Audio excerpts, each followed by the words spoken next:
Hey folks, Lucas here. So I've had a lot of requests on how I do kind of like my rust bucket hoppers and how, like what techniques. So I figured we could maybe make a video on it and do kind of like a how-to. And so we're going to be kind of starting with a clean slate like this, and we'll try to end up with something like this. This one is not 100% complete, but I'll just show you some basic techniques to get to this point, starting from the beginning. I do apologize for the noise, but I just needed to ventilate all my fumes outside so it doesn't give me faded. But so I use Tester's dull coat lacquer. I think I'm gonna start switching to Tamiya Flat Clear is what it's called. I've heard some good stuff about it because Tester's switched their formula. It's like their mixture is kind of junk, but I still have a couple cans, so I'm just gonna use it as I can. So I'm just gonna spray probably 2 to 3 passes from about a foot away, maybe, about, we'll say. Just try to basically get some things for all the paint to adhere to, and basically wipe away like all the fingerprints and all like if any like grease got on it or anything that's dirty that the paint might mess with. Spray it.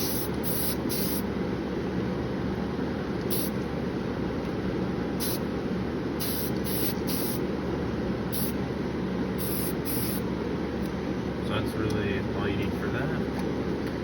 And then I'll let this dry for about, it's pretty fast drying, so we'll leave it sit and dry for about 5 to 7 minutes, and we'll be back. Okay, it's all dry now, and in person you'll be able to see it a lot better, but since it's obviously called dull coat, it'll give it more of like a matte finish. So like if you're going for even something that's like really lightly weathered and you just don't want it like all glossy, you just kind of want it to be out for like maybe like 3 months old, like the sun's been hitting it, then this is kind of sometimes all you need, just something to dull it down. But anyway, so now that that's all dry, we can move on to kind of like the base tone for it, and this is kind of what I'm going to start with. So we're going to start with, it's called Master's Touch Raw Umber Oil Paint. So we're gonna grab our dirty palette. You honestly don't need that much because of the thinner will really help when you use it, but we'll use this at full strength for now. So it just get like a fat glob, decent glob, kind of on your palette there. And then what I like to do is use kind of like a really junky, like frayed up bristle brush. Then you'll grab it at full strength, kind of just get it on like the tips at full strength, and then we'll just kind of blotch it around everywhere. It looks messy right now, but you just gotta kind of trust the process, because it's one of my favorite parts. Like, it just looks like a 4-year-old's doing it, and then it just looks real. So yeah, get this all covered.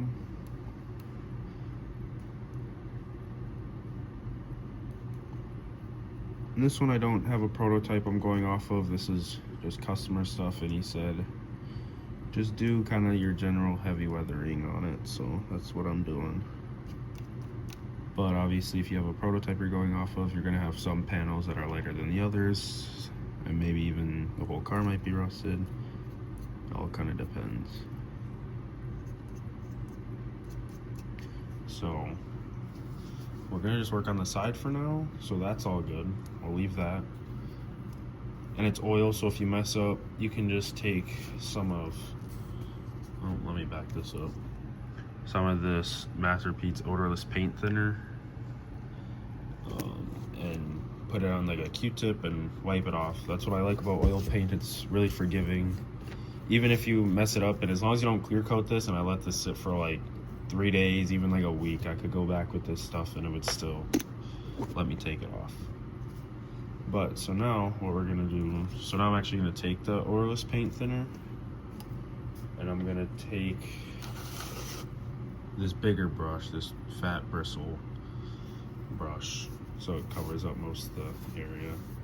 Sometimes I like to use some that are like, let me grab it for example, like this thinner one, so like it's the same size, well not like as like some of these panels, so I don't have to worry about hitting the ribs, because sometimes I'll clean the ribs off depending on how clean the ribs are. Usually they're pretty clean, but so for this car we'll dunk it in here, a fat bristle brush, and then I'll dampen it on the napkin about like 7-8 times, and then I'll basically just start pulling all this down, and then just wipe some off, and then grab some more paint thinner, dampen it, and just repeat along the whole car.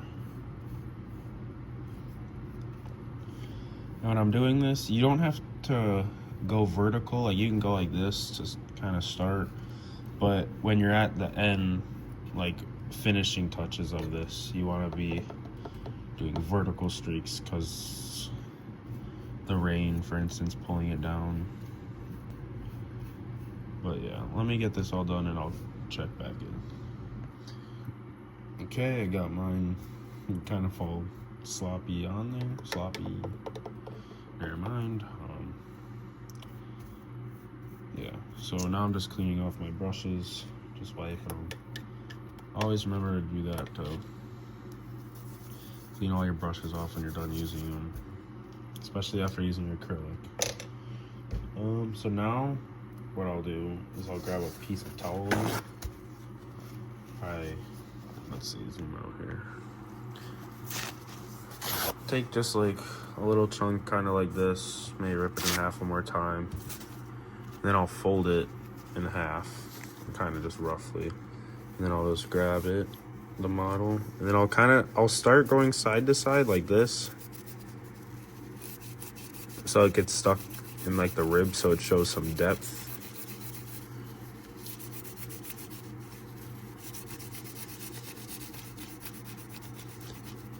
And still doesn't look the greatest obviously right now, but you just gotta give it a second.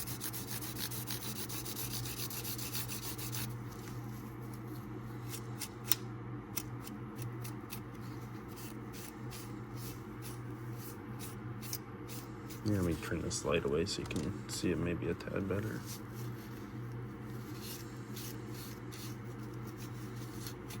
And then if this gets too dirty, just grab the other part you ripped and just do it again.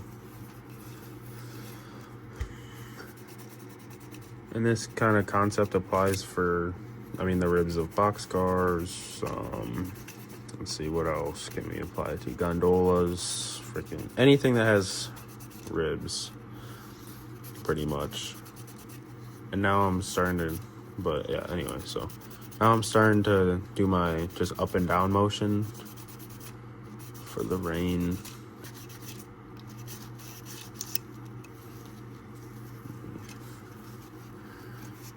I do apologize if I don't get it in the camera, because I'm kind of looking more at the model. I'm locked in.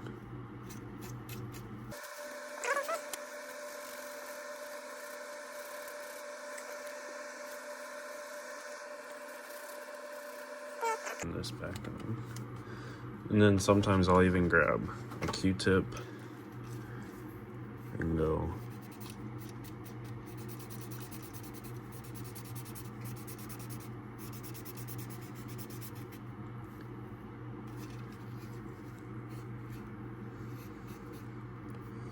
Now you can kind of see it's getting like just that grimy base color set up for its next step.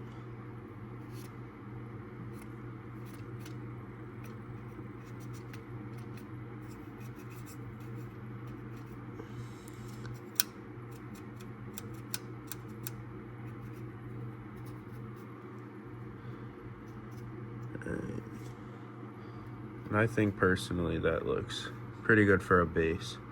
I mean, I could use even like a burnt sienna and had it more of like a rust tone for the base color, but I kind of wanted more of like a grungy, darker brown. So there's kind of like your base color, and here's your before. Still all white. Now we kind of got, I could see a couple of days on the road. All right, let me get this cleaned up and I'll get back with the next step. All right, now we got that all cleaned up. We're just gonna put basically another dull coat or clear coat, whatever you want to call it, of testers on there. I usually put a clear coat between everything I do. Like before I touch it, I'll clear coat it, then do oils, then clear coat it. Now I'm gonna do some acrylics after this clear coat dries, then clear coat it, then do some more oil work, then clear coat it, then probably some powders. And sometimes, depending on what it is, I'll clear coat my powders or seal them, I guess. And then sometimes I'll just leave them because I want them to kind of have like that texture-y effect. So we'll just do a simple 1-2 there. Now we'll just leave that sit for another like 3 minutes. That's one thing I like about testers though, is how quick it takes to dry. So now we'll get back again when this is dry. All right, now we're gonna get into our acrylic work. So I still have the Anita stuff, but for the brown, but the black I have anything. Basically, any brown and any black acrylic paint can work for this because they're gonna get mixed together. Basically, from my experience though, like you can use Americanas, you can use Apple Barrel, you can use whatever acrylics you want, but I know the Apple Barrel, or no, excuse me, the Anitas and the Americanas are the better of the two, but Anita's is now discontinued, so Americana is where it's at. So now I'm just gonna take some brown. I'm gonna mix it, I would say, depending on, this can be however, like depending on how dark you want your rust spots to be, because this is just kind of like thinking about it again as like a base layer. So I'm gonna do probably 75% brown to 25, oh shit, well, 50-50 I guess. Let's mix this up.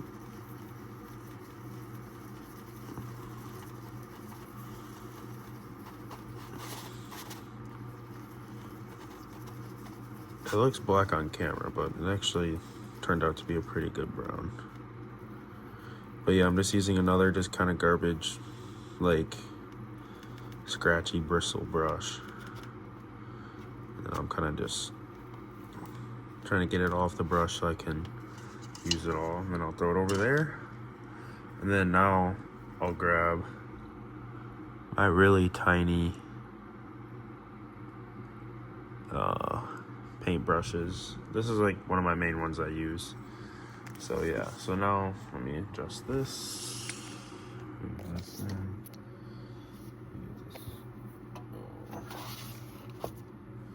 Over here. So yeah, now what we'll do, I'll take just the tip of the brush into the paint, just on the tip.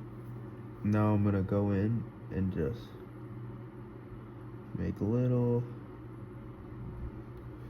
rust dots on where I want them. Some can be bigger than others, some can be smaller. Again, if you're working off prototype, that's usually your best bet.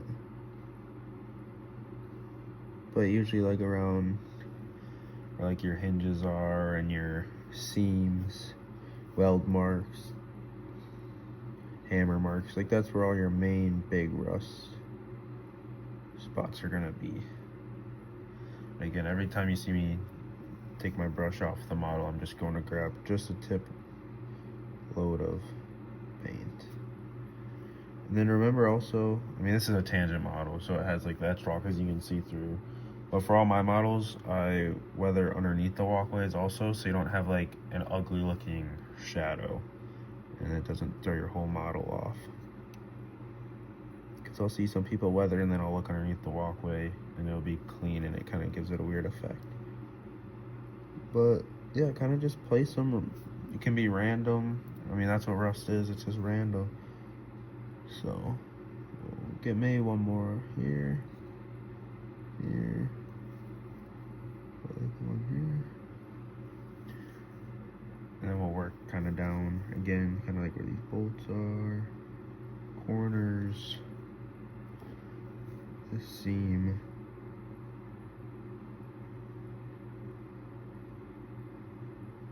You can even have like some side scrapes and some down here on these bolts, down on the jack pad. It's kind of wherever. And on this car, I'm trying to keep the, well, I mean, kind of on a lot of 4750s, the ribs are pretty clean, but again, every car is different, so kind of just work off your prototype or just have fun. But it is very, very easy to get carried away in this type of circumstance. It's what I've learned throughout the couple of years I've been doing it. Unless you're doing like a really heavy rust bucket, but still you just want to build it up in layers. You don't want to just put one fat glob of brown and then call it good. Like you want to do kind of like this and then do like a heavier brown. May make your mix like more black than brown. But yeah, so I'll get back to you when I have all my rust on the side of this car. Okay, I got my acrylic worked up personally where I like it. I'll bring it closer so you guys can see it.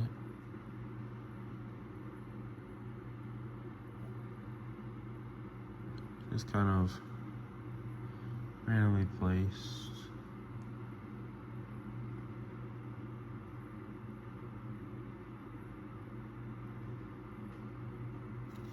So yeah, so there's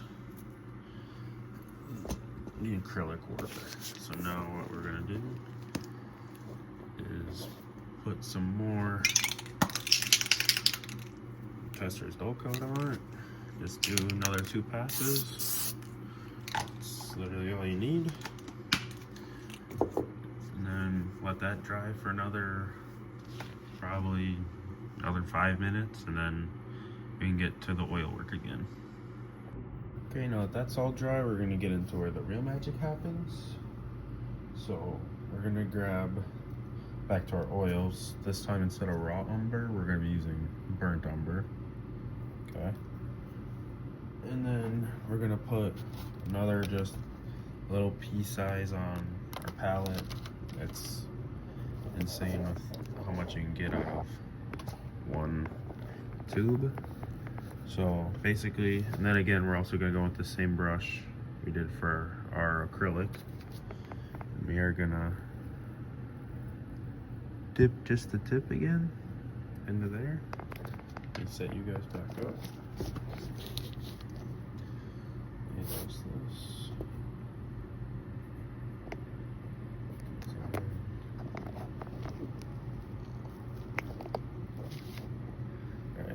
And now basically it's repeating your process. So wherever you went with the acrylic, that's where you're going with the oils.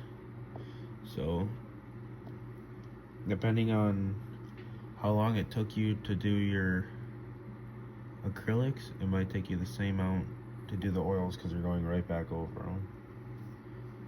So it's very, some of this little, like all these little rough spots take a decent amount of time to get completely in there. You don't have to go over them 100% accurate, but should try to get in the ballpark. And then we'll do some more here on the roof.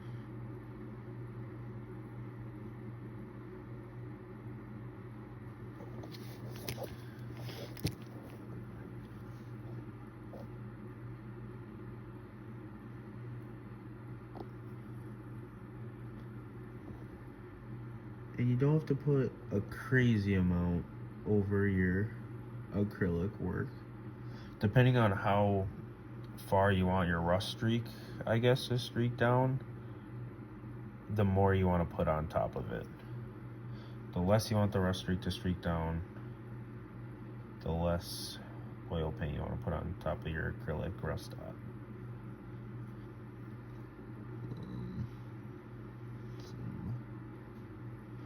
Yeah, we're just very, very slowly tracing over our acrylic marks. And again, if you don't like where you place your oil or you missed the acrylic spot, since it's all clear coated from putting it on after you're doing the acrylic work, you can go in with that odorless paint thinner and just wipe it all right off. And it won't take the acrylic with behind or anything. It might take it if you rub it really hard, so just be very gentle. But yeah.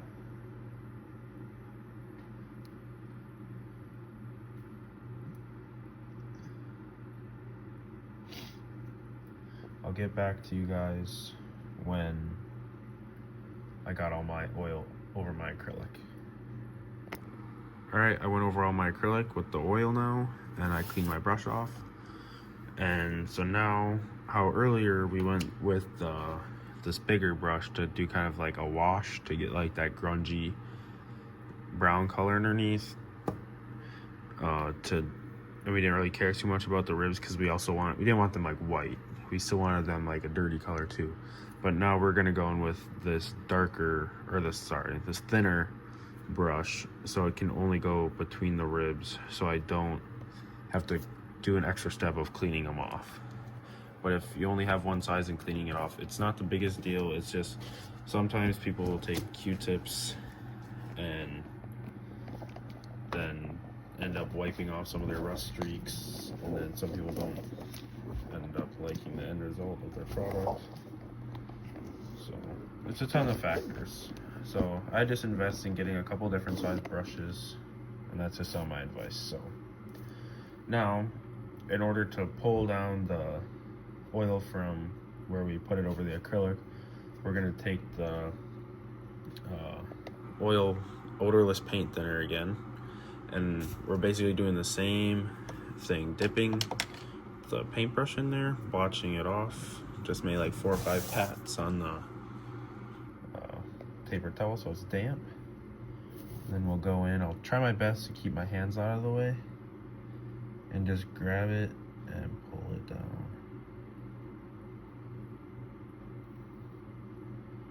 And then how I mentioned earlier about getting underneath the roof flocks, that's very important for me. And now I'll work down the side. I'll try my best to keep my hand out of the way here. So I do apologize if I do get in the way. This part you want to be like very straight and steady for.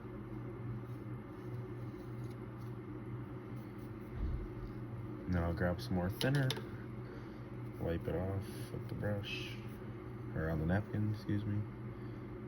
And we'll just pull down again.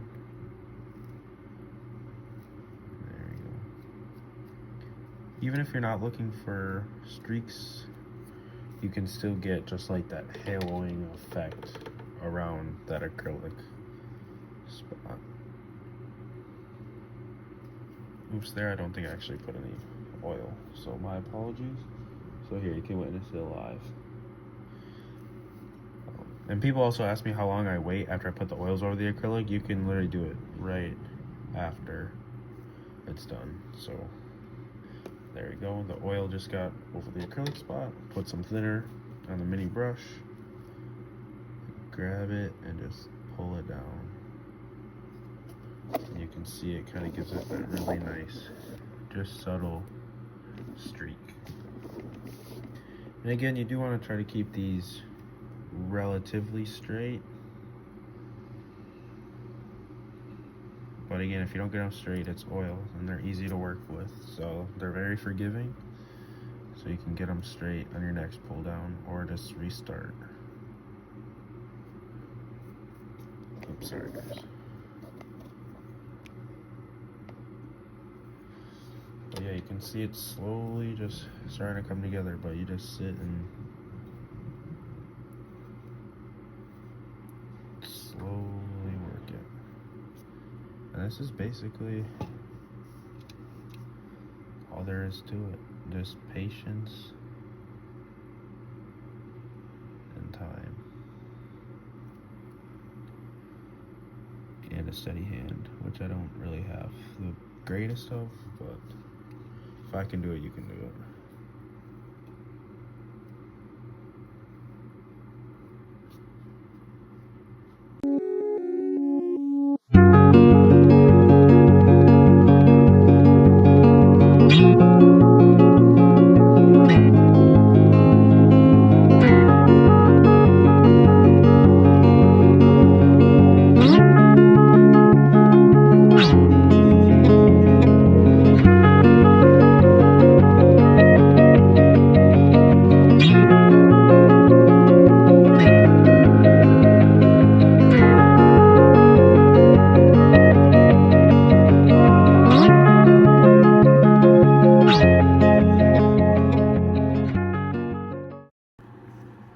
And so now, after I got all my oils pulled down, this is what I'm looking at so far. And you'll realize it might look a little glossy, and that's just this odorless paint thinner. It's just all wet and damp still. So what I do, sometimes I let it sit depending on how wet it is, but if it's,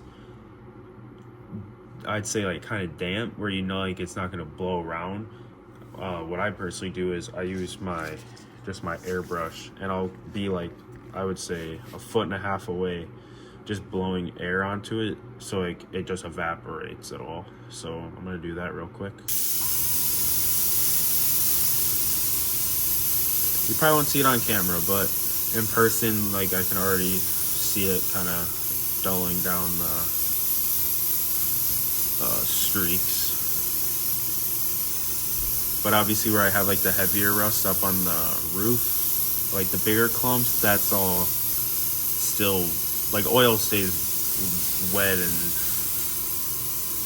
will not dry for a decent amount of time. So what I'll do after I'm done with the airbrush here, I'm not using anything out of the airbrush, it's literally just the air coming from it to dry it, so I can spray my dull coat on it. So yeah, there we go, there's that. And then I'm gonna turn this light back on, but now we're gonna take the dull coat again. This time I'll do about 4 passes on it, but you still don't want to ever clump up and make it, like you still want to have thin passes, so it'll still be about 1.5 feet away.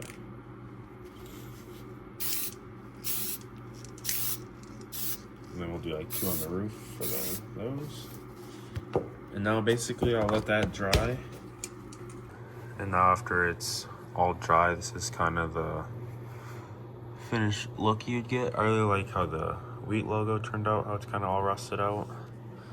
And then there's kind of like the other one. This one's a little bit lighter, but this one, they both have turned out pretty good so far. And then obviously you gotta do the same to this side. So here's like your before and after. Usually I do all the steps at the same time on both sides. So like when I do like the oils, I'll do all the oil wash at the start on both sides. And then when I do all the acrylics, I'll do all the acrylics at once on the same sides. But just for the video, I just decided to do one side, and I'll go back after this is done and finish up that side. But that's pretty much the base layers. And yeah, so that's how you get to this point.